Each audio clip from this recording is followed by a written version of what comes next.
On s'étire aussi. Ça, là, c'est idéalement tous les soirs, je pense que je le faisais. Je sais pas si tu avais vu, mais il y a un ours. Voilà. Mon chum ramenait des vraies peaux d'ours. Fait que le premier, étirement du quadriceps, comme ça ici.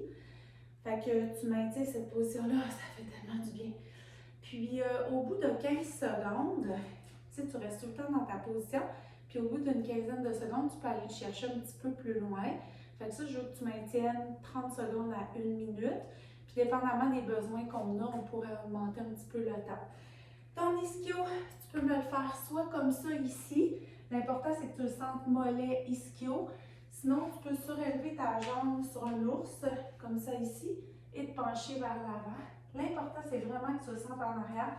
Il y en a que ça va être un petit peu plus là, en tournant l'autre jambe qui vont le sentir. Mais je veux que ton ischio-jambier soit bien étiré. Même chose, tu te réajustes à toutes les 15 secondes. Donc, si tu le fais 30 secondes, c'est une fois.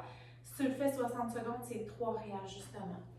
Ton troisième étirement du fessier. Bon, moi, je suis vraiment pas flexible. Ça va être important pour ta bandelette de le garder, celui-là. Fait que tu peux le faire assis comme ça. Fait que vraiment en penchant ton genou vers le bas, puis en approchant ton pied aussi vers toi, puis en te tenant toujours droit comme si tu avais une ficelle qui tirait sur ta tête.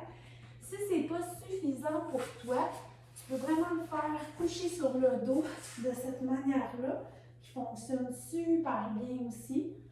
Fait que, en fait, là, tu vas être capable d'aller chercher un petit peu plus d'amplitude comme ça. Moi, tu vois, c'est mon max. Là. Fait que, psoas iliaque. Fait qu'il y a deux façons de le faire, celle-là. Je t'ai tout le temps montré celle avec le genou au sol, puis tu te déportes vers l'avant comme ça, vraiment pour le sentir à l'intérieur de ta cuisse. Tu pourrais le faire en pigeon aussi. Le pigeon, c'est comme ça. Fait qu'aller chercher en même temps ta bandelette. Là, théoriquement, moi, j'ai une petite rotation du bassin parce que je suis pas assez souple. Cette genou-là, il pourrait aller un peu plus vers l'extérieur. Puis tes fesses doivent être très droites en faisant le pigeon. Fait que tu vas chercher le psoas et en même temps le fessier. Fait que je t'ai dit qu'il y avait deux façons, mais ça, je viens d'y penser de t'en montrer celle-là.